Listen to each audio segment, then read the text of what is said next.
They said, we'll put you right back on 26 and your driver don't even know you going already. We'll put you back on 26 if you give us Hoover. I said, what? I said, you give us Hoover, we'll put you back on 26 and you'll work for us, leave and student pigeons. So for someone to try to tell you to tell on somebody else to save your own neck and all this, you get in this thing, you hold your... When you first caught your case, your federal case, how did that actually transpire? Now, what's good to the YouTube family? Little Durk father had spoken on a lot of things and gave great wisdom, but shout out to the College Kid and the Shy podcast. We got some earlier sentiments on the feelings on how Little Durk father felt during his incarceration, but let's get started quick by you guys smashing the like button. Heart been broke so many times, I don't know what to believe. Mama say it's my fault, I wear my heart on my sleeve. Niggas best up on my...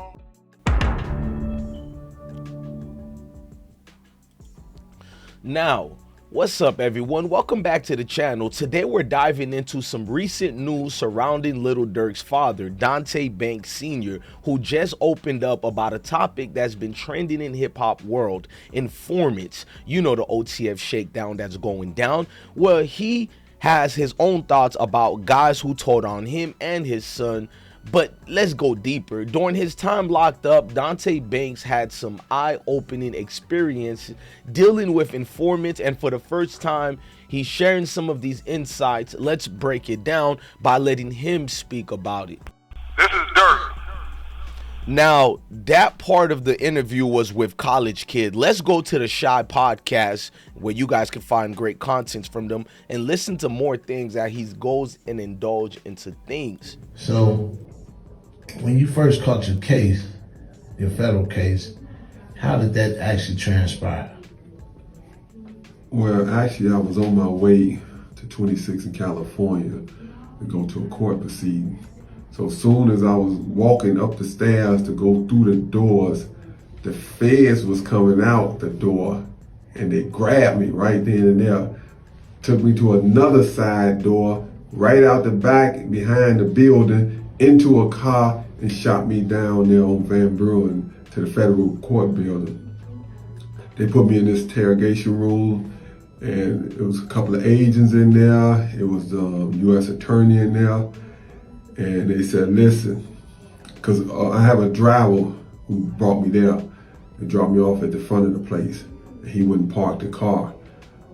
They said, listen, don't nobody know that we got you right now. So, when you first caught your case, your federal case, how did that actually transpire?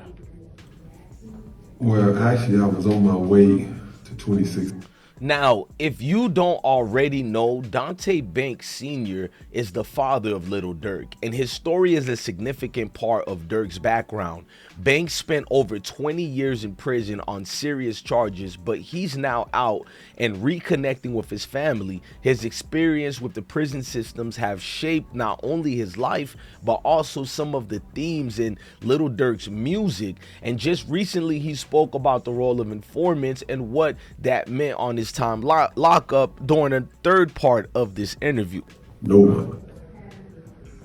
They said, we'll put you right back on 26 and your driver don't even know you going already. We'll put you back on 26 if you give us Hoover. I said, what? I said, you give us Hoover, we'll put you back on 26 and you'll work for us. I went in my pocket, pulled out the card to my lawyer, slid it on the table, and said, call my lawyer. And from then on, 26 years later, here I am, free man, without telling, without compromising, without being someone I'm not. Rats, stool pigeons, you know, people who tell things to get out. You know, this is the type of life, we don't live this type of life. You know, I'm a Muslim first and foremost, no doubt about it. But even in Islam, we don't believe in telling, we don't believe in no one. Now, People are curious, why speak out about informants now? For Dontay Banks, this isn't about reliving old memories. It's about shedding light on the real realities of prison life and the street code, not just Chicago, everywhere. Informants or snitches are often a hot topic in the hip hop world and the streets. You see what's going on with OTF and members and guys like OTF Jam. Banks has first-hand experience with the risk that comes with those who choose to cooperate with law enforcement, and he's opening up about how these informants affected both his time in prison and his outlook on loyalty. Maybe many believe he's speaking out to caution others who might be tempted to betray their own for personal gains, as we're clearly seeing. He wants younger generation, particularly those who are close to street culture, to understand that the loyalty and integrity aren't just values, they make or break you. Let's listen a little bit more on him chiming in. We don't believe in stupid bitches. So for someone to try to tell you to tell on somebody else to save your own neck and all this, you get in this thing, you hold your own weight. You know, that's how people got to look at it. I'm in this, and I hold my own weight. You don't bring nobody else into this. You don't tell on nobody else to save your own skin. Get out of it. That's not your lifestyle. That's not what you're about. Get up out of it, you know? But when the thing hits, when it hit, the impact come in, you continue to stand strong. And you continue to go down for what you believe in. And don't bring nobody else down with you. You know, I like the, I think it's Jeezy. I like how he talked about the impact of informants in prison. And his recent comments, Lil Durk's father, Banks, explains the presence of informants made prison a life. Basically, they made prison life a whole different battle. It wasn't just because or about serving his time. It was about constantly watching his back and staying true to the code. Informants bring a level of unpredictability, and that basically can make prison life far more dangerous for them. You're dealing with people who may use an information against you to shorten their own sentences, and Banks had to navigate that reality. He mentions that in prison, these informants often create distrust, causing even loyal people to question who they can rely on. In his views, informants disrupt the code of loyalty and brotherhood that many people in the world hold dear. He's emphasizing that in his experience, it's the people who stand by their principalities. You know, they make things thorough and through, while informants face more serious consequences when exposed. Now listen to me, guys, the supporters of this platform. This is going to be basically a situation of what does this mean for Lil Durk and OTF? Well, his father, Dontay Banks, well, basically this perspective from Lil Durk's father, who's come home to be a great role model in the Islam world, he adds more depth to the messages we often hear from Durkio's music.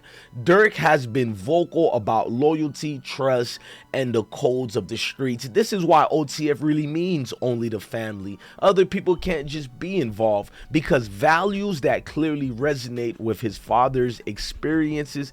It's evident that Dontay Banks' stories and values have influenced Durk's career, making his lyrics more genuine and impactful for his fans that are growing every day by the minute, even after this federal incarceration. Now, given that OTF only the family, it's built around these same ideas of loyalty and brotherhood. This insight from Dontay Banks Sr. really reinforces the principles behind the crew, such as guys like Duty Low and many others. It also gives fans a better understanding of why Durk values loyalty so highly, and we see him speaking it about a lot, especially when it comes to his beautiful marriage to India. He talks about he'll give his gun to Indy before anybody else. Now listen,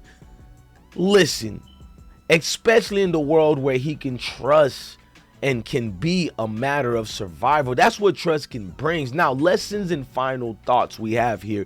By sharing his experiences, Dontay Banks Sr. is offering a cautionary tale of those who might be tempted by shortcuts or betrayal, basically ratting. His story is a reminder that the choices you make, especially regarding loyalty and integrity, has real consequences. His message seems to be that despite the challenges, staying true to yourself and to your people is worth more than any short-lived gains. Basically, we're going to leave you guys with this. So what do you think about Durk Sr. speaking about these informants and loyalties? Does this add a new perspective to Lil Durk's music for you? Drop your thoughts in the comments below. And don't forget to like, subscribe, hit the bell to stay updated on the latest news in hip hop and sports and the stories behind the music and the sports coverage. Thanks for watching another episode of I Smoke Hip Hop Live. Until next time, stay true. Peace. I'm your guy, DJ Bless One, the best one. Love your family, love your kids, and truly indeed, stay blessed. Heart been broke so many times.